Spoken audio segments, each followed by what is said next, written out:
नमस्कार, स्वागत है आप सभी का संसद टीवी में। मैं हूं आपके साथ अमृता चौरसिया और आइए सीधा रुख करते हैं जालौन का, जहां प्रधानमंत्री नरेंद्र मोदी 296 किलोमीटर लंबे बुंदेलखंड एक्सप्रेस वे का उद्घाटन करने के बाद अब वहां की जनता और पूरे राष्ट्र को संबोधित करने वाले हैं। सीधा रुख करते हैं जालौन का। वेद व्यास की जन्मस्थली और हमारी बाईसा महारानी लक्ष्मीबाई जी की याद धरती पे हमें बैर बैर बीराबे को अवसर मिलो, हमें बहुत ही प्रसन्नता। नमस्कार। उत्तर प्रदेश के लोकप्रिय मुख्यमंत्री योगी आदित्यनाथ जी, यूपी के उप मुख्यमंत्री श्री केशव प्रसाद मौर्य जी, उप मुख्यमंत्री श्री ब्रजेश पाठक जी, केंद्रीय मंत्रिमंडल के मेरे सहयोगी और इसी क्षेत्र के वासी श्री भानु प्रताप सिंह जी, यूपी सरकार के मंत्रीगण, सांसदगण, विधायकगण, अन्य जनप्रतिनिधि और बुंदेलखंड के मेरे प्यारे बहनों और भाइयों, यूपी के लोगों को, बुंदेलखंड के सभी बहनों भाइयों को आधुनिक बुंदेलखंड एक्सप्रेसवे, इसके लिए बहुत बहुत बधाई, बहुत बहुत शुभकामनाएं। ये एक्सप्रेसवे बुंदेलखंड की गौरवशाली परंपरा को समर्पित है। जिस धरती ने अनगिनत शूरवीर पैदा किए, जहां के खून में भारत भक्ति बहती है, जहां के बेटे बेटियों के पराक्रम और परिश्रम ने हमेशा देश का नाम रोशन किया है, उस बुंदेलखंड की धरती को आज एक्सप्रेस वे का ये उपहार देते हुए उत्तर प्रदेश के सांसद के नाते, उत्तर प्रदेश के जनप्रतिनिधि के नाते मुझे विशेष खुशी मिल रही है। भाइयों और बहनों, मैं दशकों से उत्तर प्रदेश आता जाता रहा। यूपी के आशीर्वाद से पिछले 8 साल से देश का प्रधान सेवक के रूप में कार्य करने का आप सबने जिम्मा दिया है। लेकिन मैंने हमेशा देखा था, अगर उत्तर प्रदेश में 2 महत्वपूर्ण चीजें जोड़ दी जाए, उसकी कमी को अगर पूरा कर दिया जाए, तो उत्तर प्रदेश चुनौतियों को चुनौती देने की बहुत बड़ी ताकत के साथ खड़ा हो जाएगा। पहला मुद्दा था यहां की खराब कानून व्यवस्था। जब मैं पहले की बात कर रहा हूं, क्या हाल था आप जानते हैं। और दूसरी हालत थी हर प्रकार से खराब कनेक्टिविटी। आज उत्तर प्रदेश के लोगों ने मिलकर योगी आदित्यनाथ जी के नेतृत्व में उत्तर प्रदेश की पूरी तस्वीर बदल दी है।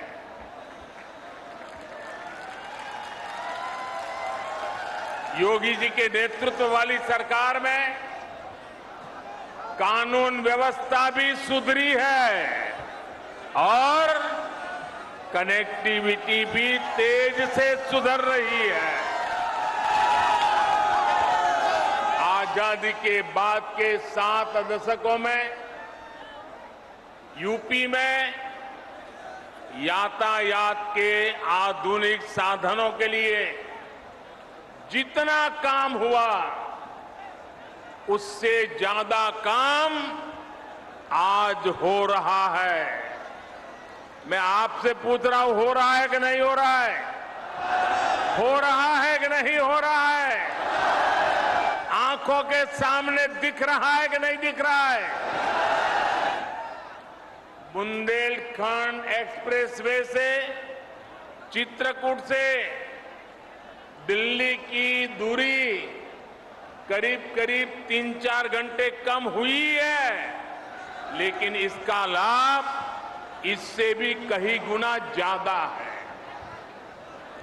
ये एक्सप्रेसवे यहां सिर्फ वाहनों को गति देगा इतना ही नहीं है, बल्कि ये पूरे बुंदेलखंड की औद्योगिक प्रगति को भी गति देने वाला है। इसके दोनों तरफ, इस एक्सप्रेस हाईवे के दोनों तरफ अनेक उद्योग स्थापित होने वाले हैं। यहां भंडारण की सुविधाएं, कोल्ड स्टोरेज की सुविधाएं बनने वाली है। बुंदेलखंड एक्सप्रेसवे की वजह से इस क्षेत्र में कृषि आधारित उद्योग लगाने बहुत आसान हो जाएंगे। खेत में पैदा होने वाली उपज को नए बाजारों में पहुंचाना आसान होगा। बुंदेलखंड में बन रहे डिफेंस कॉरिडोर को भी इससे बहुत मदद मिलेगी। यानी ये एक्सप्रेसवे बुंदेलखंड के कोने कोने को विकास, स्वरोजगार और नए अवसरों भी जोड़ने वाला है। साथियों, एक समय था जब माना जाता था कि यातायात के आधुनिक साधनों पर पहला अधिकार सिर्फ बड़े बड़े शहरों का ही है। मुंबई हो, चेन्नई हो, कोलकाता हो, बेंगलुरु हो, हैदराबाद हो, दिल्ली हो, सब कुछ उनको ही मिले।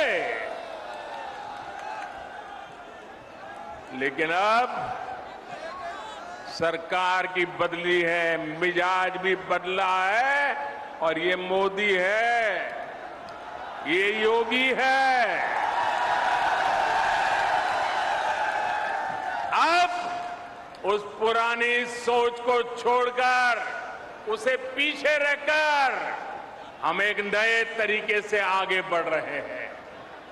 साल 2017 के बाद से उत्तर प्रदेश में कनेक्टिविटी के जो काम शुरू हुए, उनमें बड़े शहरों के साथ ही छोटे शहरों को भी उतनी ही प्राथमिकता दी गई है। ये बुंदेलखंड एक्सप्रेसवे चित्रकूट, बांदा, हमीरपुर, महोबा, जालौन, औरैया और इटावा से होकर गुजर रहा है। पूर्वांचल एक्सप्रेसवे लखनऊ के साथ ही बाराबंकी, अमेठी, सुल्तानपुर, अयोध्या, अंबेडकर नगर, आजमगढ़, मऊ और गाजीपुर से गुजर रहा है। गोरखपुर लिंक एक्सप्रेस अंबेडकर नगर, संत कबीर नगर और आजमगढ़ को जोड़ता है। गंगा एक्सप्रेसवे मेरठ, हापुड़, बुलंदशहर, अमरोहा, संभल, बदायूं, शाहजहांपुर, हरदोई, उन्नाव, रायबरेली, प्रतापगढ़ और प्रयागराज को जोड़ने का काम करेगा।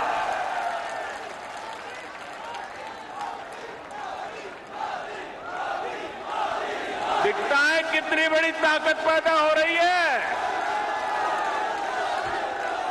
उत्तर प्रदेश का हर कोना नए सपनों को लेकर के, नए संकल्पों को लेकर के अब तेज गति से दौड़ने के लिए तैयार हो चुका है। और यही तो सबका साथ है, सबका विकास है। न कोई पीछे छूटे, सब मिलकर आगे बढ़े। इसी दिशा में डबल इंजन की सरकार लगातार काम कर रही है। यूपी के छोटे छोटे जिले हवाई सेवा से जुड़े, इसके लिए भी तेजी से काम किया जा रहा है। बीते कुछ समय में प्रयागराज, गाजियाबाद में नए एयरपोर्ट टर्मिनल बनाए गए। कुशीनगर में नए एयरपोर्ट के साथ ही नोएडा के जेवर में एक और इंटरनेशनल एयरपोर्ट पर काम चल रहा है। भविष्य में यूपी के कई और शहरों को वहां भी हवाई रूट से जोड़ने की कोशिश हो रही है। ऐसी सुविधाओं से पर्यटन उद्योग को भी बहुत बल मिलता है। और मैं जब आज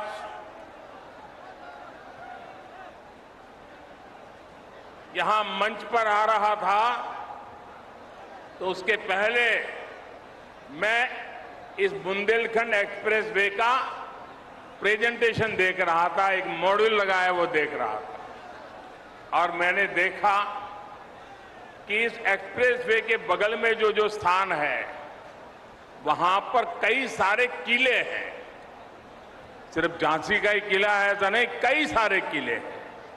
आप में से जो विदेश की दुनिया जानते होंगे उनको मालूम होगा, यूरोप के कई देश ऐसे हैं जहां पर किले देखने का एक बहुत बड़ा टूरिज्म उद्योग चलता है और दुनिया के लोग पुराने किले देखने के लिए आते हैं।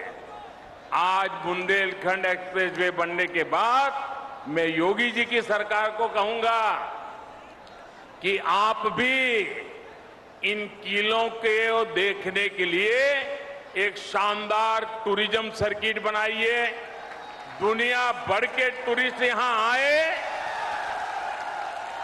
और मेरे बुंदेलखंड की ताकत को देखे।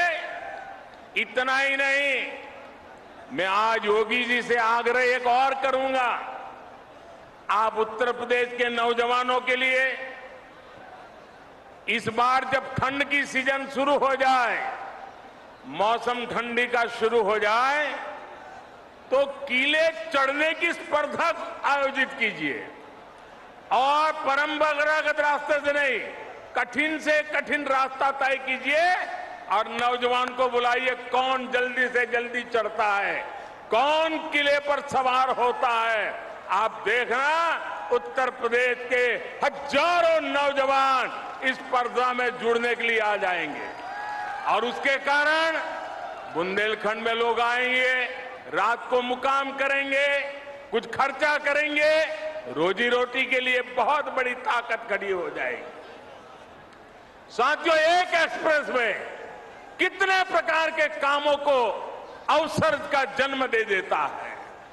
साथियों, डबल इंजन की सरकार में आज यूपी जिस तरह आधुनिक हो रहा है, ये वाकई अभूतपूर्व है। जिस यूपी में जरा याद रखना दोस्तों, मैं जो कह रहा हूं याद रखोगे? याद रखोगे? जरा हाथ ऊपर करके बताओ, याद रखोगे? पक्का याद रखोगे? बार बार लोगों को बताओगे? तो याद रखिए, जिस यूपी में सरयू नहर परियोजना का पूरा होने में 40 साल लगे, जिस यूपी में गोरखपुर फर्टिलाइजर प्लांट 30 साल से बंद पड़ा था, जिस यूपी में अर्जुन डैम परियोजना को पूरा होने में 12 साल लगे, जिस यूपी में अमेठी राइफल कारखाना सिर्फ एक बोर्ड लगा करके पड़ा हुआ था, जिस यूपी में रायबरेली रेल कोच फैक्ट्री डिब्बे नहीं बनाती थी, सिर्फ डब्बों का रंग रोगान करके काम चला रही थी, उस यूपी में अब इंफ्रास्ट्रक्चर पर इतनी गंभीरता से काम हो रहा है कि उसने अच्छे अच्छे राज्यों को भी पीछे छोड़ दिया है। दोस्तों, पूरे देश में अब यूपी की पहचान बदल रही है। आपको गर्व होता है कि नहीं होता है? आज यूपी का नाम रोशन हो रहा है, आपको गर्व हो रहा है कि नहीं हो रहा है? आप पूरा हिंदुस्तान यूपी के प्रति बड़े अच्छे भाव से देख रहा है, आपको आनंद हो रहा है कि नहीं हो रहा है? और साथियों, बात सिर्फ हाईवे या एयरवे की नहीं है, शिक्षा का क्षेत्र हो, मैन्युफैक्चरिंग का क्षेत्र हो, खेती किसानी हो, यूपी हर क्षेत्र में आगे बढ़ रहा है। पहले की सरकार के समय यूपी में हर साल, ये भी याद रखना, रखोगे? रखोगे? जरा हाथ ऊपर करके बताओ, रखोगे? पहले की सरकार के समय यूपी में हर साल औसतन 50 किलोमीटर रेल लाइन का दोहरीकरण होता था। कितना? कितने किलोमीटर? कितने किलोमीटर? 50। पहले, हमारे आने से पहले रेलवे का दोहरीकरण 50 किलोमीटर। मेरे उत्तर प्रदेश के नौजवानों, भविष्य कैसे गढ़ता है देखिए। आज औसतन 200 किलोमीटर का काम हो रहा है। 200 किलोमीटर रोड लाइन का दोहरीकरण हो रहा है। 2014 से पहले यूपी में सिर्फ 11,000 कॉमन सर्विस सेंटर थे। जरा आंकड़ा याद रखिए, कितने? कितने? 11,000।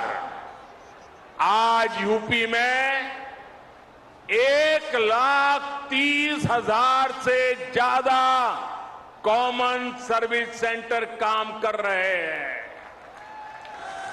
ये आंकड़ा याद रखोगे? एक समय में यूपी में सिर्फ 12 मेडिकल कॉलेज हुआ करते थे। आंकड़ा याद रहा? कितने मेडिकल कॉलेज? जरा जोर से बताइए, कितने? 12 मेडिकल कॉलेज। आज यूपी में 35 से ज्यादा मेडिकल कॉलेज है और 14 नए मेडिकल कॉलेज पर काम चल रहा है। मतलब कहां 14 और कहां 50। भाई और बहनों, विकास की जिस धारा पर आज देश चल रहा है, उसके मूल में 2 प्रमुख पहलू हैं। एक है इरादा और दूसरा है मर्यादा। हम देश के वर्तमान के लिए नई सुविधाएं नहीं गढ़ रहे, बल्कि देश का भविष्य भी गढ़ रहे हैं।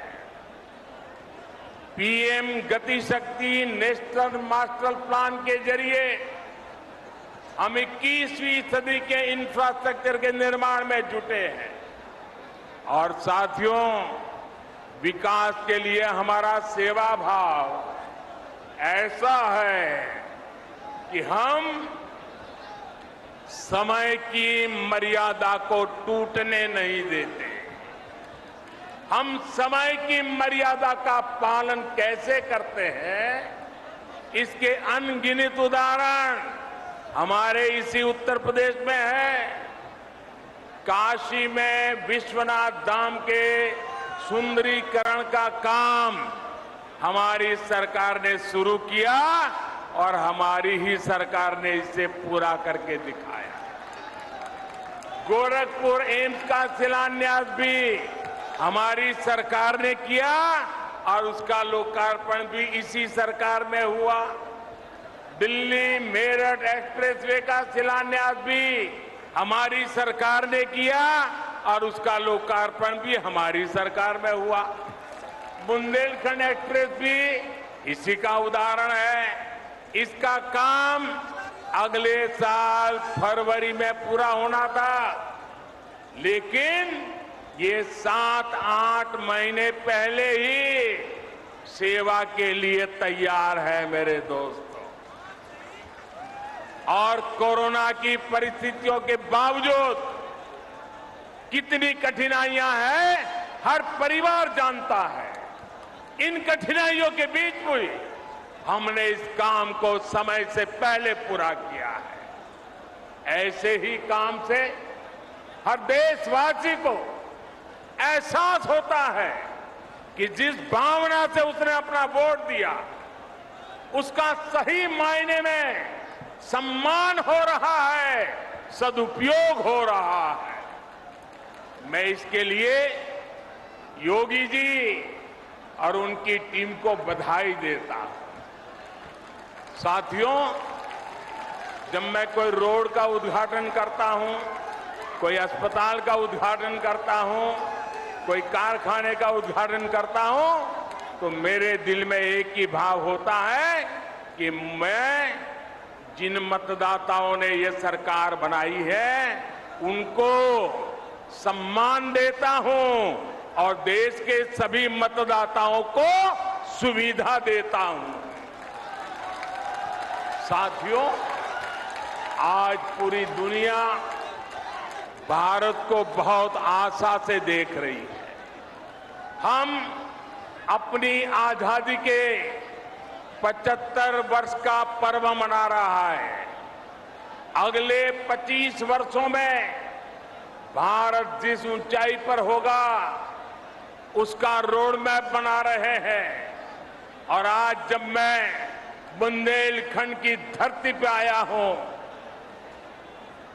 झांसी की रानी लक्ष्मीबाई के इलाके में आया हूं, यहां से, इस वीर भूमि से मैं हिंदुस्तान के 6 लाख से भी ज्यादा गांव के लोगों को करबद्ध प्रार्थना करता हूं कि आज जो हम आजादी का पर्व मना रहे हैं, इसके लिए सैकड़ों वर्षों तक हमारे पूर्वजों ने लड़ाई लड़ी है, बलिदान दिए हैं, यातनाएं झेली है। जब 75 वर्ष है, हमारा दायित्व बनता है अभी से योजना बनाए। आने वाला 1 महीना 15 अगस्त तक हर गांव में अनेक कार्यक्रम हो, गांव मिलकर के याद कार्यक्रम करे, आजादी का अमृत महोत्सव बनाने की योजना बनाए, वीरों को याद करे, बलिदानियों को याद करे, स्वतंत्र सेनानियों को याद करे। हर गांव में नया संकल्प लेने का एक वातावरण बने, ये मैं सब देशवासियों को आज इस वीरों की भूमि से प्रार्थना करता हूं। साथियों, आज भारत में ऐसा कोई भी काम नहीं होना चाहिए जिसका आधार वर्तमान की आकांक्षा और भारत के बेहतर भविष्य से जुड़ा हुआ न हो।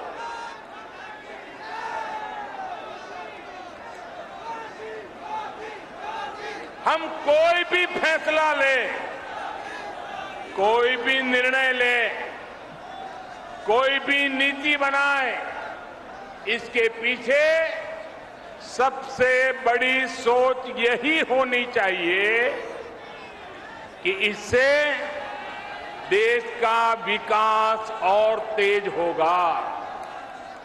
हर वो बात जिससे देश को नुकसान होता है, देश का विकास प्रभावित होता है, उससे हमें हमेशा हमेशा दूर रखना है। आजादी के 75 वर्षों बाद भारत को विकास का ये सबसे बेहतरीन मौका मिला है। हमें इस मौके को गंवाना नहीं है। हमें इस कालखंड में देश का ज्यादा से ज्यादा विकास करके उसे नई ऊंचाई पर पहुंचाना है, नया भारत बनाना है। साथियों, नए भारत के सामने एक ऐसी चुनौती भी है जिस पर अगर अभी ध्यान नहीं दिया गया तो भारत के युवाओं का, आज की पीढ़ी का बहुत नुकसान हो सकता है। आपका आज गुमराह हो जाएगा और आपकी आने वाली कल अंधेरे में सिमट जाएगी। दोस्तों, इसलिए अभी से जागना जरूरी है। आजकल हमारे देश में मुफ्त की रेवड़ी बांटकर वोट बटोरने का कल्चर लाने की भरसक कोशिश हो रही है। ये रेवड़ी कल्चर देश के विकास के लिए बहुत घातक है। इस रेवड़ी कल्चर से देश के लोगों को और खास करके मेरे युवाओं को बहुत सावधान रहने की जरूरत है। रेवड़ी कल्चर वाले कभी आपके लिए नए एक्सप्रेसवे नहीं बनाएंगे, नए एयरपोर्ट या डिफेंस कॉरिडोर नहीं बनवाएंगे। रेवड़ी कल्चर वालों को लगता है कि जनता जनार्दन को मुफ्त की रेवड़ी बांटकर उन्हें खरीद लेंगे। हमें मिलकर उनकी सोच को हराना है। रेवड़ी कल्चर को देश की राजनीति से हटाना है।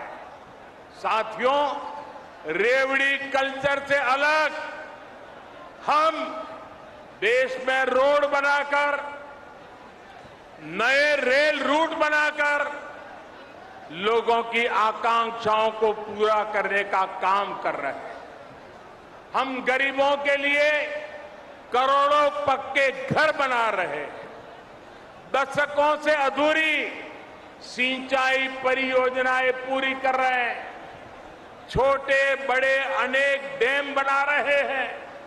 नए नए बिजली के कारखाने लगवा रहे हैं ताकि गरीब का, किसान का जीवन आसान बने और मेरे देश के नौजवानों का आने वाला भविष्य अंधकार में डूब न जाए। साथियों, इस काम में मेहनत पड़ती है, दिन रात खटना पड़ता है, खुद को जनता की सेवा के लिए समर्पित करना होता है। मुझे खुशी है कि देश में जहां भी हमारी डबल इंजन की सरकार है, वो विकास के लिए इतनी मेहनत कर रही है। डबल इंजन की सरकार मुफ्त की रेवड़ी बांटने का शॉर्टकट नहीं अपना रही। डबल इंजन की सरकार मेहनत करके राज्य के भविष्य को बेहतर बनाने में जुटी है। और साथियों, आज मैं आपको एक और बात भी कहूंगा। देश का संतुलित विकास छोटे शहरों और गांवों में भी आधुनिक सुविधाओं का पहुंचना, ये काम भी एक प्रकार से सच्चे अर्थ में सामाजिक न्याय का काम है। जिस पूर्वी भारत के लोगों को, जिस बुंदेलखंड के लोगों को दशकों तक सुविधाओं से वंचित रखा गया, आज जब वहां आधुनिक इंफ्रास्ट्रक्चर बन रहा है तो ये सामाजिक न्याय भी हो रहा है। यूपी के जिन जिलों को पिछड़ा मानकर उन्हें अपने हाल पर छोड़ दिया गया था, वहां जब विकास हो रहा है तो ये भी एक तरह का सामाजिक न्याय है। गांव-गांव को सड़कों से जोड़ने के लिए तेजी से काम करना, घर-घर तक रसोई गैस का कनेक्शन पहुंचाना, गरीब को पक्के घर की सुविधा देना, घर-घर में शौचालय बनाना, ये सारे काम भी सामाजिक न्याय को ही मजबूत करने वाले कदम है। बुंदेलखंड के लोगों को भी हमारी सरकार के सामाजिक न्याय भरे कार्यों से बहुत लाभ हो रहा है। भाइयों और बहनों, बुंदेलखंड की एक और चुनौती को कम करने के लिए हमारी सरकार निरंतर काम कर रही है। हर घर तक पाइप से पानी पहुंचाने के लिए हम जल जीवन मिशन पर काम कर रहे हैं। इस मिशन के तहत बुंदेलखंड के लाखों परिवारों को पानी का कनेक्शन दिया जा चुका है। इसका बहुत बड़ा लाभ हमारी माताओं, हमारी बहनों को हुआ है। उनके जीवन में मुश्किलें कम हुई है। हम बुंदेलखंड में नदियों के पानी को ज्यादा से ज्यादा लोगों तक पहुंचाने के लिए लगातार प्रयास कर रहे हैं। रतौली बांध परियोजना, भावनी बांध परियोजना और मझगांव चिल्ली स्प्रिंकलर सिंचाई परियोजना ऐसे ही प्रयासों का परिणाम है। केन बेतवा लिंक प्रोजेक्ट के लिए हजारों करोड़ रुपए स्वीकृत किए जा चुके हैं। इससे बुंदेलखंड के बहुत बड़े हिस्से का जीवन बदलने वाला है। साथियों, मेरा बुंदेलखंड के साथियों से एक और आग्रह भी है। आजादी के 75 वर्ष के अवसर पर देश के अमृत सरोवरों के निर्माण का संकल्प लिया है।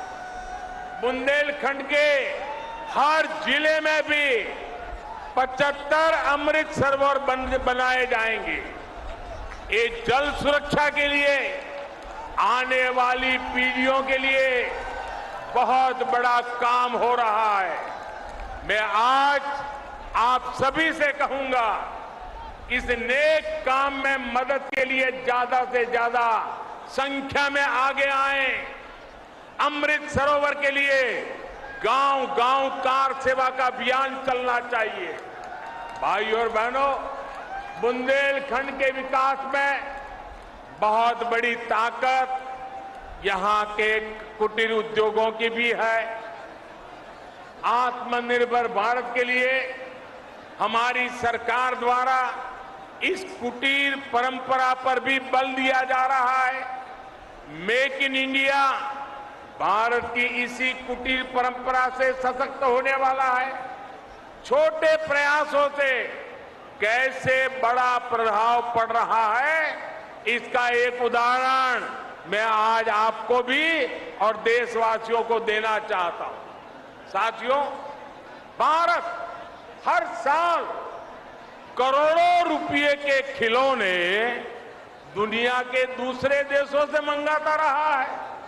अब बताइए, छोटे छोटे बच्चों के लिए छोटे छोटे खिलौने ये भी बाहर से लाए जाते थे, जबकि भारत में खिलौने बनाना तो पारिवारिक और पारंपरिक उद्योग रहा, पारिवारिक व्यवसाय रहा है।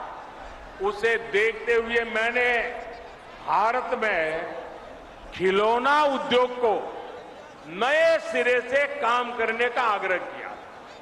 लोगों से भी भारतीय खिलौनों को खरीदने की अपील की थी।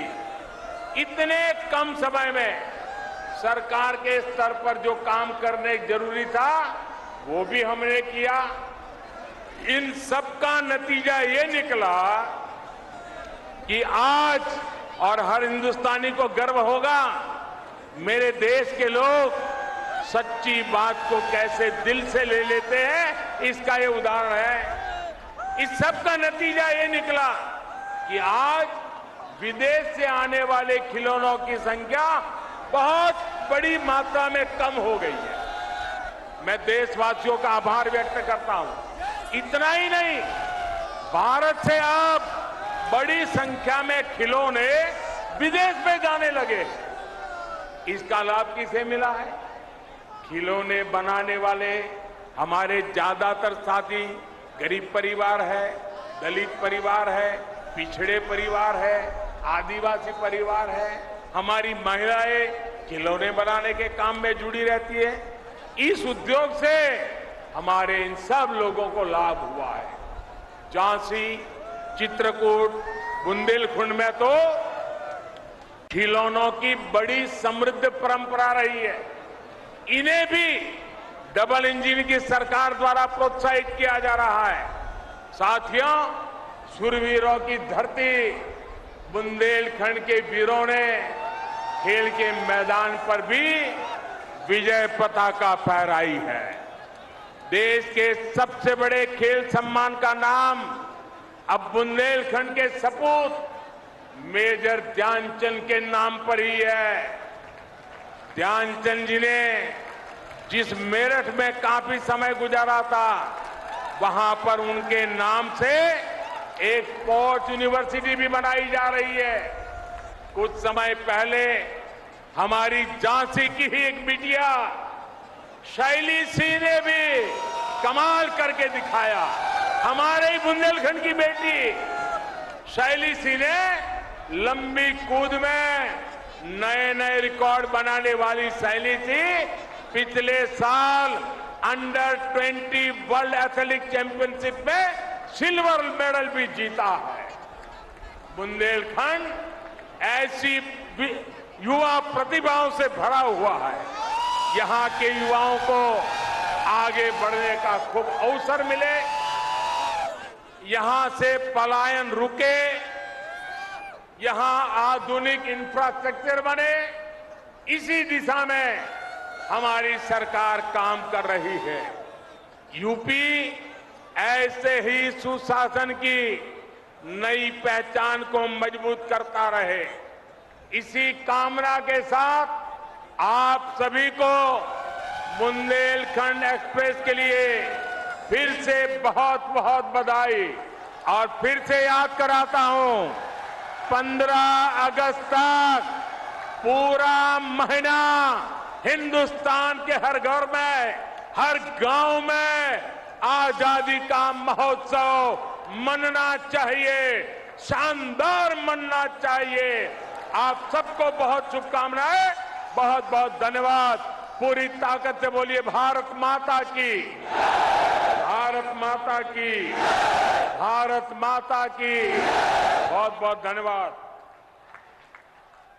सीधी तस्वीरें आप देख रहे थे बुंदेलखंड के जालौन से, जहां से 296 किलोमीटर लंबे 4 लेन वाले एक्सप्रेसवे का प्रधानमंत्री ने आज उसका उद्घाटन किया और इस मौके पर उन्होंने बताया कि कैसे डबल इंजन की जो सरकार है वो उत्तर प्रदेश में विकास की गति को बहुत तेजी से आगे लेकर जा रही है। इसी के साथ यहाँ पर रुकेंगे, एक छोटे से ब्रेक के लिए। आप देखते रहिए संसद टीवी।